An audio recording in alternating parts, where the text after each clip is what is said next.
Dando continuidade à mesa Lei de Ensino de História Afro-Brasileira e Indígena, eu vou passar a palavra para a professora Janete Ribeiro, que é do FAETEC. A professora Janete é mestre em Educação pela UF, licenciada em História também pela UF, professora do FAETEC, inclusive foi premiada por causa de projetos de políticas afirmativas aqui no Rio de Janeiro recentemente, né? É membro do NEAB Sankofa, da Escola Estadual Adolfo Bloch, da Rede de Historiadores Negros e Negras. É articuladora do projeto Um Defeito de Cor em Escolas Públicas. Tem uma história de mais de 30 anos no campo de relações étnico-raciais no Brasil. E a professora Janete é de onde na minha abertura, eu fiz aquela referência à ideia da tríade da escola básica, da academia e da militância. E, inclusive, eu presto solidariedade à professora Janete no vídeo Nossas Histórias, no portal GL10, que a professora contou que sofreu ataque de grupo de escola sem partido, diante da sua autonomia na defesa, inclusive, das políticas informativas, e aí eu presto a minha solidariedade. Professora Janete, obrigado. Bom, primeiro eu quero agradecer o convite. Ele chegou com um pré-convite, com o meu amigo Jadi, que está aqui, e vocês sabem que tem aqueles convites que a gente não tem como dizer não, porque não é convite, é convocação. Então é isso. Aí esse convite foi complementado pelo Vantuil. E eu aqui nessa mesa, gente, viu, né? A rainha do rolê, que a Moniquinha está vindo por aí. Então, eu sou uma mulher negra, uma idosa de 60 anos, cabelo curto, branco, gorda e colorida. Então, eu costumo dizer que eu sou um corpo, um espírito jovem no corpo que vai envelhecendo. E faço questão de dizer que, com toda a saúde possível e com todo o axé que um corpo amado e desejado merece ter. Bom, dito isso, eu vim aqui para provocar vocês, né? Aí até com os meus estudantes coloquei uma parada ali de possibilidades e desafios nesses 20 anos. Eu acho que cabe eu falar muito rapidamente sobre a minha trajetória. Eu entro no movimento negro em 1986, tentando descobrir uma questão racial no Brasil. E quando eu entro no movimento negro, eu entro via um grupo de trabalho de educação. Grupo de trabalho de educação liderado pela professora Azoilda Loreto da Trindade. Então, vocês já viram, né? Eu não entro pela porta dos fundos, eu entro pela porta da frente. E com a Azoilda, durante quase 30 anos, construí o que eu gosto de afirmar, um movimento negro educador no Rio de Janeiro, parodiando um pouco o que a Nilma traz para pensar o movimento negro educador, esse movimento negro que é responsável pela Lei 10.639, responsável enquanto proponente. E aí está chegando Moniquinha, poderosa, né? Então, assim, eu gosto de afirmar que eu sou da tríade, porque o que me leva à história foi o movimento negro, foi tentar entender as relações raciais no Brasil.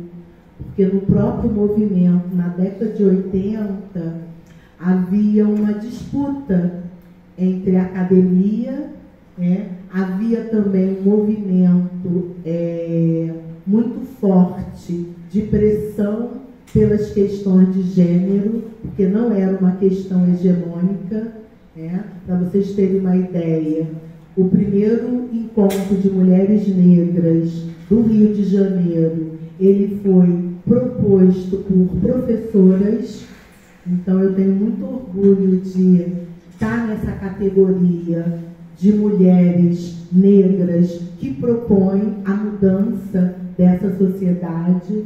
Então, assim, para falar logo de vitórias, hoje a gente reverberar, né, celebrar a atuação das mulheres negras é um movimento que vem sendo construído há bastante tempo. Então, eu tenho muito orgulho de ter estado no primeiro encontro de mulheres negras do Rio de Janeiro. Embora nós, do Grupo de Trabalho de Educação, não tivéssemos como centralidade a questão de gênero. A nossa questão era a luta contra o racismo no cotidiano escolar. E é exatamente desse lugar que eu vou trazer para vocês algumas experiências, né? O Bruno falou aqui do Escola Sem Partido. Eu, ano passado, escrevi um texto que é uma articulação entre a rede de historiadoras e historiadores negros e negras, o portal Guelé 10 e o Cultner. E nesse artigo eu falei desse processo que muitos professores e professoras sofreram e sofrem no embate dessa estrutura engessada que é a estrutura da nossa educação. Então, em 2021, através do canal Fala Brasil, eu recebi uma denúncia anônima. E a Rede FAETEC, o que ela faz? As denúncias, quando chegam, vão direto para uma área chamada ouvidoria. E na ouvidoria, essas denúncias são enviadas diretamente para a escola. E aí, se a escola não acolhe o trabalho do professor, a denúncia toma uma dimensão muito maior do que a gente gostaria. Em 2021, a denúncia virou uma sindicância. Então, eu respondi a uma sindicância. E foi uma coisa tão pesada que eu tive que ir com uma advogada. E chegando lá, a gente viu o absurdo da denúncia e a gente só fez para engavetar tal denúncia simplesmente dizer que escola sem partido é ilegal. E aí, quando a gente mostra que os argumentos iniciais estavam equivocados e a gente questiona o setor jurídico da própria rede, eles imediatamente arquivam.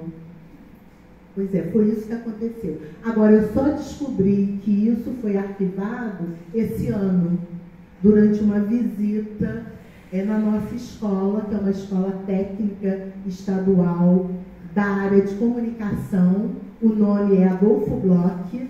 E aí, gente, assim, dentre as minhas práticas, e para me brindar de processos, porque meu corpo é alvo, eu esse ano trouxe uma referência que eu já fazia alguns anos atrás, mas com o tempo a gente acaba não tendo tanto tempo para fazer coisas. Isso aqui, olha, esse mimo é um caderno criativo.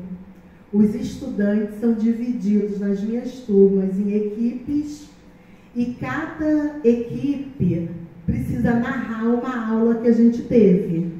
Um estudante da equipe. É a minha forma de me brindar de denúncias anônimas, porque normalmente as denúncias anônimas, elas são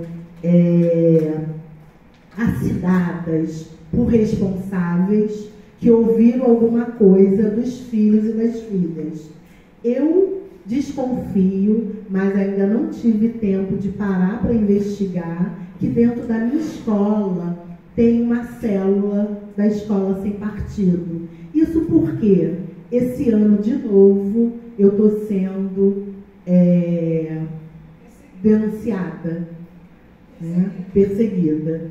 E aí, as homenagens, elas vêm como um cala-boca, tá? Em 2021, eu fui página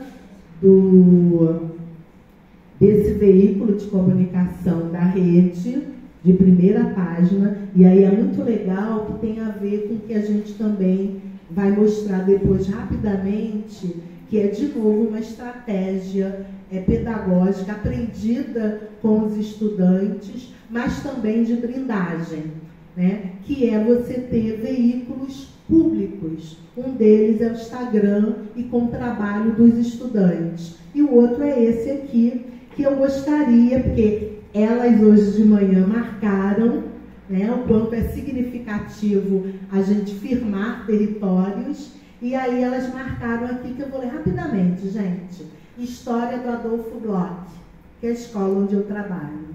Adolfo Bloch foi um importante empresário e editor brasileiro, nascido em 1908, na cidade lá na Polônia, e falecido em 1955 no Rio de Janeiro. Enfim, os jovens fazem as narrativas a partir do que a gente está trazendo, né? E aí, no que a gente está trazendo, eu quero mostrar ali para vocês.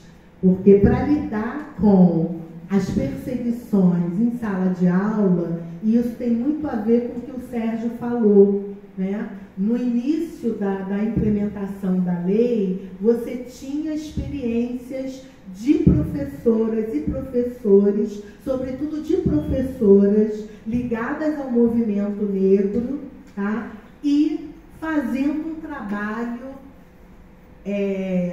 mano a mano, como a gente diz, né? Um trabalho de formiguinha em escolas. Isso se dá bem antes da lei, né? Assim, eu tenho aqui um texto nesse livro aqui, Narrativas Negras, que é um livro que foi lançado no ano passado e escrito por professoras negras de diversas escolas do Rio de Janeiro, sobretudo da educação infantil, e essas professoras, organizadoras, a Camila e a Geisa, me convidaram para trazer um texto que falasse da importância da Zoilda, uma importância à parte que eu não vou tratar aqui, porque durante muito tempo eu fui vista e lida como uma discípula da Zoilda, né? E sou, né, uma discípula da Zoilda, e tenho muito orgulho de dizer que, assim, estava no grupo de amigas que acolheram Zó e que ajudaram a que a passagem dela fosse mais tranquila. E eu vou depois, no finalzinho, porque eu vou transgredir o meu tempo aqui, vocês já sabem, né? Já estou anunciando, cantar com vocês uma música que a Zó amava e a música com qual as amigas, de mãos dadas, fizeram com que ela se aquietasse e fosse para o sobrado de mamãe que estava ali preparado para ela. Então, gente, nesse texto aqui, e com a provocação, eu tive que rememorar esses 30 anos, de 86 até a passagem de Zó, que foi em 2015. Tá? Enfim, isso é só um preâmbulo para dizer para vocês de que lugar que eu estou falando. Então, o movimento negro que me leva para a história e me leva para a sala de aula. E na sala de aula, eu também preciso voltar para aprender a ler, para ensinar a essas juventudes com as quais eu trabalho. Então, eu venho de uma experiência inicial de formação em matemática, Até a última vez que eu estive aqui nesse auditório foi para falar dessa experiência a partir de um filme que é considerado uma referência para a gente pensar a lei, né, na área de exatas, que é o filme Estrelas Além do Tempo, né? E eu fui provocada anos antes a escrever, na época de lançamento desse livro, a escrever sobre o porquê uma jovem que vai para um curso de matemática numa universidade federal, como a nossa, porque eu comecei aos 18 anos, lá no Fundão, como que essa jovem chega aos 30 anos para um curso de história? O que acontece com a matemática? Eu acho que vale a pena a gente pensar sobre isso. Por quê? Porque isso tem a ver com a permanência, né? A permanência que a gente falou aqui, que o Bruno falou também na abertura. Mas, enfim, gente, assim, o movimento negro me leva para história, que me leva para a faculdade de educação. E a escola básica dá sentido à minha vida. Então é muito recente eu me apresentar e me enxergar como uma professora da tríade, né? Essa tríade que foi construída a partir da experiência, a partir do saber da experiência. E aí, assim, para não me alongar demais, além de circular, né, nos congressos, nos seminários, enfim, desenvolvendo pesquisas sobre o cotidiano escolar, eu tenho há alguns anos participado das Olimpíadas Nacional de História do Brasil. Essa equipe atlântica, ela é constituída a partir de 3 jovens que me convidam durante a pandemia. Eu não as conhecia e cá para nós, elas nunca foram minhas estudantes. Então elas viram um card do Núcleo de Estudos Afro-Brasileiros. Acho que cabe um parênteses de eu partilhar com vocês que quando eu chego nessa escola, eu estou na FAETEC há 23 anos. Nessa escola eu chego em 2019. Eu venho de uma experiência inicial numa escola de ensino fundamental em Niterói, a Henrique Lage. Depois eu venho para o Instituto Superior de Educação do Rio de Janeiro para trabalhar com EJA. E à noite, e para a gente pensar aqui, né, nos desafios da legislação, o curso que eu vou trabalhar, que é PADIAFEF, que é Projeto de Aprendizagem Diferenciada, anos finais do ensino fundamental, e depois a escola cria um EJAM, Educação de Jovens e Adultos, Ensino Médio. Agora, o que tinha de interessante no projeto da escola? Esses jovens do PADIAFEF, eles não vinham da educação de jovens e adultos, que é de ensino de anos iniciais, que existe ligado ao ISERJ, que tem um curso de formação de professores. Esse público do PADIAFEF vinha da própria escola, e a maioria dos jovens entrava na escola ainda no maternal. Isso quer dizer o quê? É a própria escola que produz as exclusões, e o PADIAFEF era a porta de saída desses meninos. Isso é uma outra questão para a gente pensar aqui, né? Então, gente, as meninas da UNHB me viram no card do NEAB, que foi fundado em 2018, portanto, em 2019 ele já existia, e elas me convidam para ser orientadora delas. Eu tive essa experiência por 3 anos. No primeiro ano, nós fomos só até a 4ª fase. A Olimpíada eu considero uma experiência exitosa, ela tem um problema. Qual é o problema? Ela é pensada por um modelo de estudante que não é o modelo das escolas públicas que eu vejo de perto. E que escolas públicas que eu vejo de perto? Para a gente montar a orientação dessas meninas que estavam num curso integral de formação técnica. Portanto, 22, 23, 24 disciplinas. A Olimpíada ela é feita em fases e cada equipe composta de 3 estudantes com um professor, professora orientadora, tem uma semana para enfrentar os desafios propostos pelo Departamento de História da Unicamp. E esses desafios são desafios de iniciação científica, de análise de documentos. Então, no primeiro ano nosso, o que barrou a gente foi uma questão sobre racismo. E aí, gente, como é que é montada a estrutura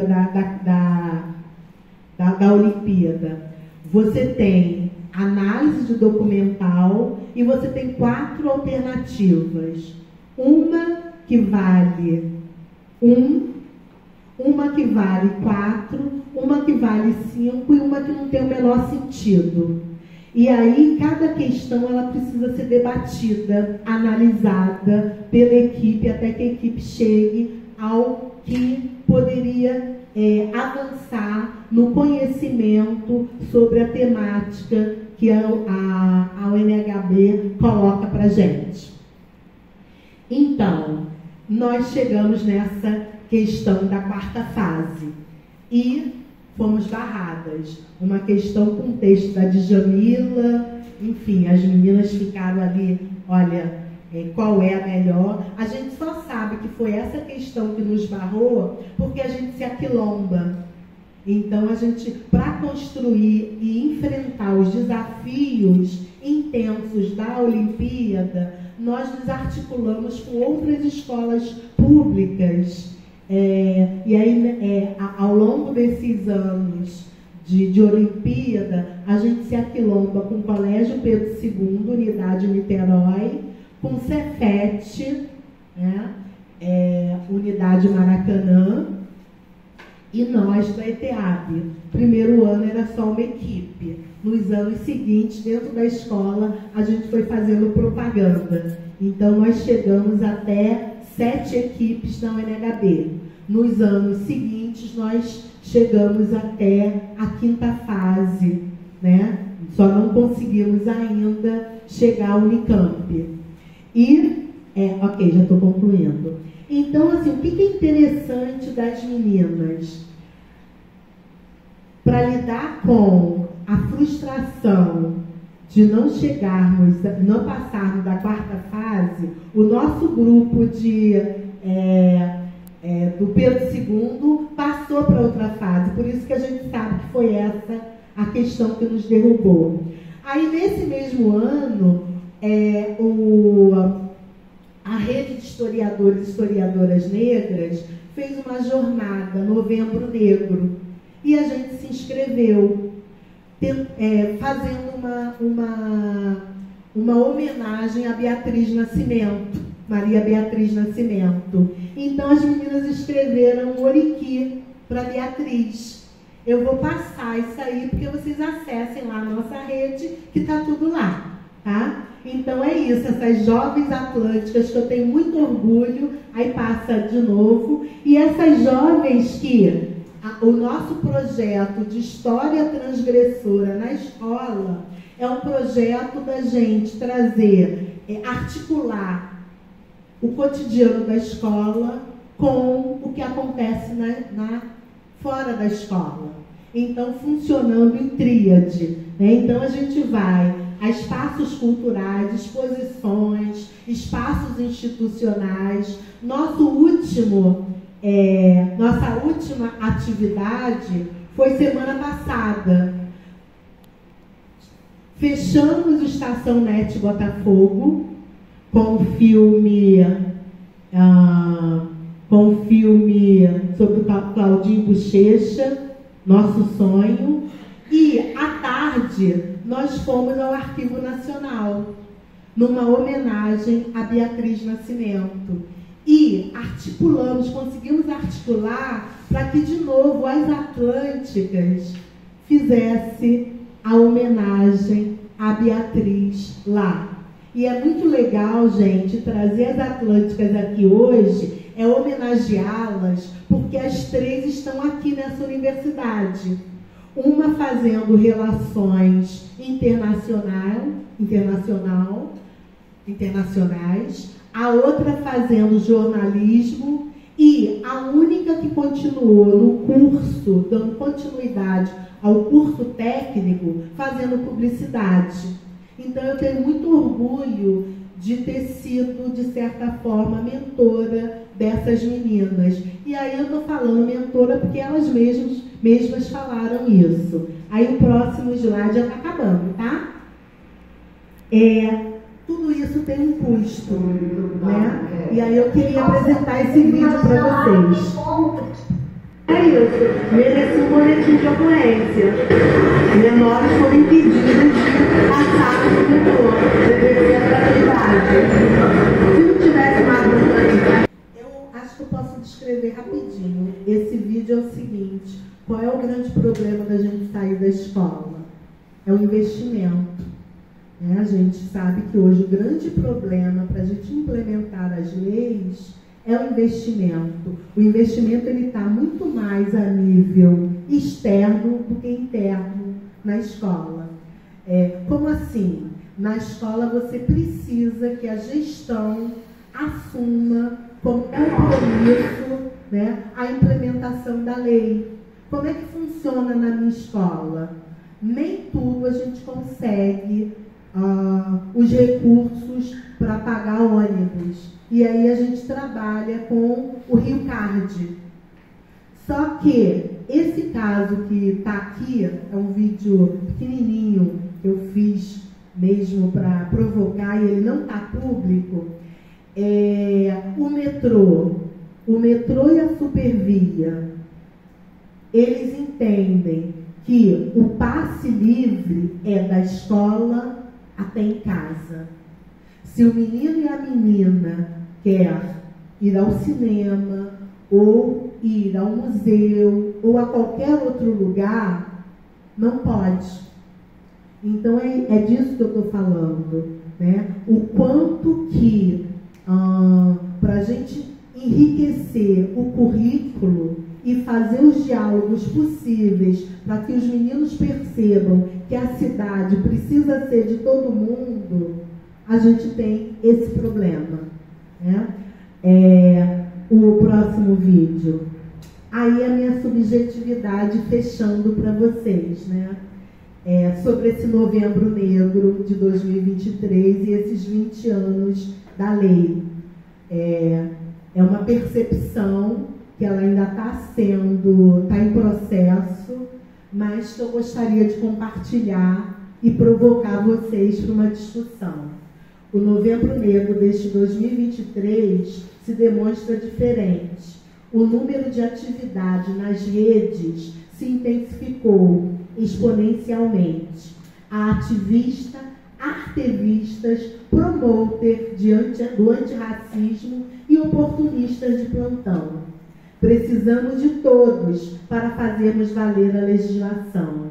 Mas, diante desse quadro complexo, me sinto adoecida com esses processos de luta antirracista dentro e fora da escola onde atuo.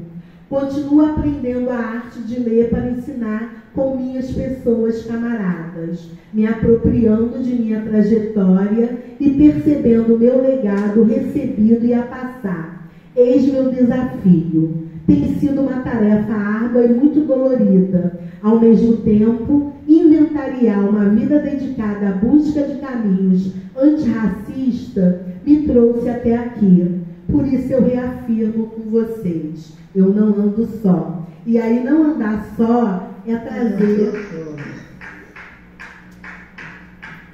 Vou andar e falar que eu amo o sol. Nessa terra, nesse chão de meu Deus, sou uma, mas não sou só. Vou andar e falar que eu amo o sol. Onde eu quis, agora em novembro, levar os estudantes que estão lendo Um Defeito de Cor. Mas, de novo, a gente se esbarrou nos recursos. Finalizando a homenagem a Zoilda, que eu gostaria de compartilhar com vocês, que é o seguinte: o sobrado de mamãe está debaixo d'água. O sobrado de mamãe está debaixo d'água. Debaixo d'água, por cima da areia, tem ouro, tem prata, tem diamante que nos alumeia. E aí eu espero que os diamantes que nos alumeiam façam com que esse auditório se torne antirracista. Axé.